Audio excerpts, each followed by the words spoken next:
मक़सूद रिंद में सिंध जे ॿिनि मज़ाहमती सरमो शाइरनि साईं राशिद मोराई आजिज़ पुॼण जे यादि में अलमहरान फाउंडेशन पारां अलमहरान फाउंडेशन जे चेयरमैन आजिज़ मंगी जी निगरानी में प्रेस क्लब जे हाल में 5 रोज़ा किताबी मेलो लॻायो वियो। उन मौक़े ते किताबी मेले में शरीक माण्हुनि KTN न्यूज़ सां ॻाल्हाईंदे चयो त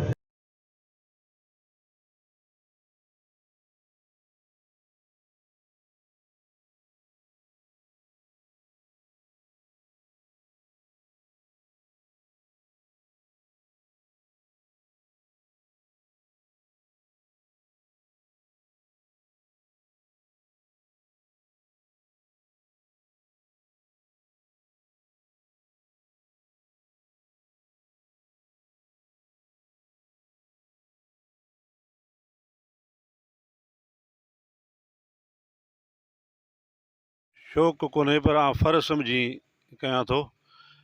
जीअं मज़हबी माण्हू तब्दीली लाइ निकिरनि था, ओड़ा झूना झरजंग, ऐं इन करे बि क़ौमी फ़र्ज़ु सम्झी इल्मु जेको असांजे सिंध जी मीरास आहे ऐं माज़ीअ खां असांजा उस्ताद बि जेके आलिम अदीब हूंदा हुआ, लेकिन उहे उस्ताद इल्म खां परे थियण जे करे उन नुक़सानु इहो थियो आहे त असांजो नओं नस्ल बि जेको आहे सो किताबनि खां परे थी वियो आहे।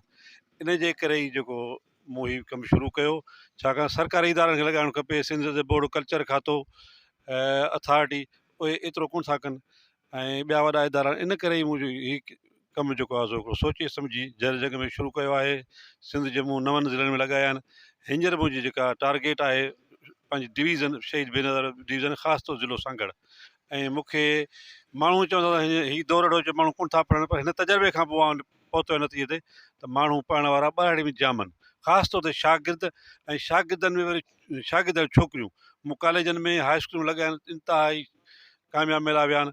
हीउ मुंहिंजो ॻोठु आहे मक़सूद रिंद, ऐं साईं राशिद मुंहिंजो उस्ताद हो, साईं आजिज़ हुजण मुंहिंजो तमामु प्यारो दोस्त भाउ, सुठो शाइर हो।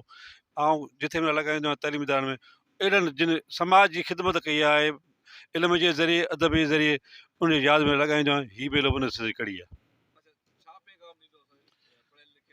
साईं आउं सम्झां थो त हीउ कमु सभिनी खां वधीक उस्ताद जे करे असांजो सुजाॻ थी पए, प्राइमरी स्कूल जा उस्ताद, हाई स्कूलनि जा, कॉलेजनि जा, उहे जेकॾहिं इल्मु अदब सां लाॻापी ॼनि, उते मौजूदु लाइब्रेरियूं आहिनि सरकारी, पाण पढ़नि ऐं शागिर्दनि खे उन पासे राग़िब कनि, त जंहिं सिंध जो ख़्वाबु असीं लहूं था, सिंध असीं वरी मोटाए सघूं था। अचो गॾिजी साथियो फेरो को आणियूं, इल्म अकुल हुनर खे हिक ॿिए सां वाणियूं, रीतूं पुराणियूं मिटायूं हिन माॻ तां।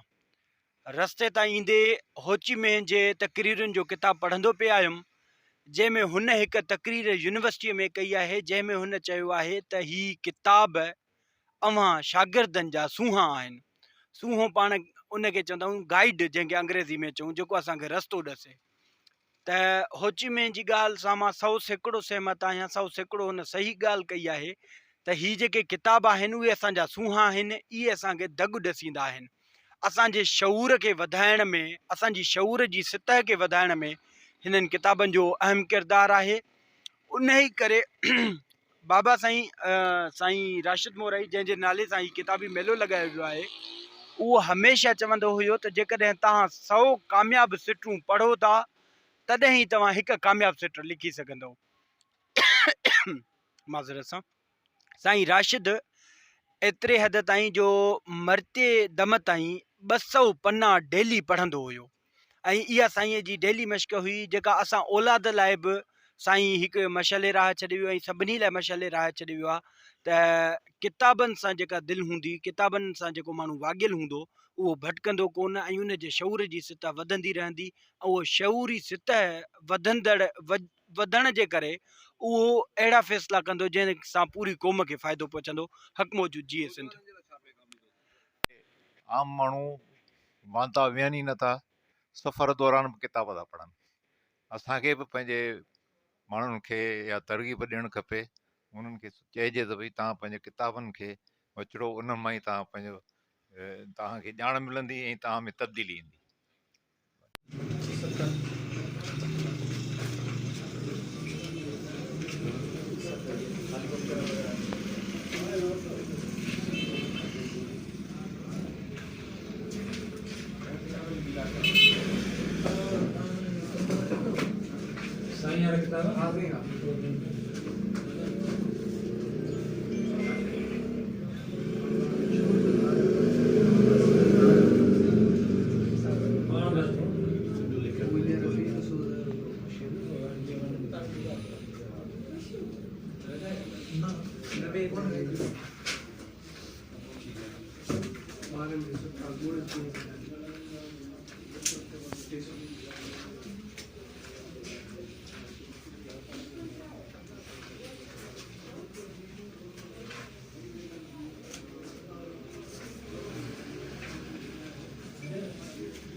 कैमरामैन अब्दुल हकीम मंगी सां गॾु शाद अली मंगी, KTN न्यूज़ शहदादपुर।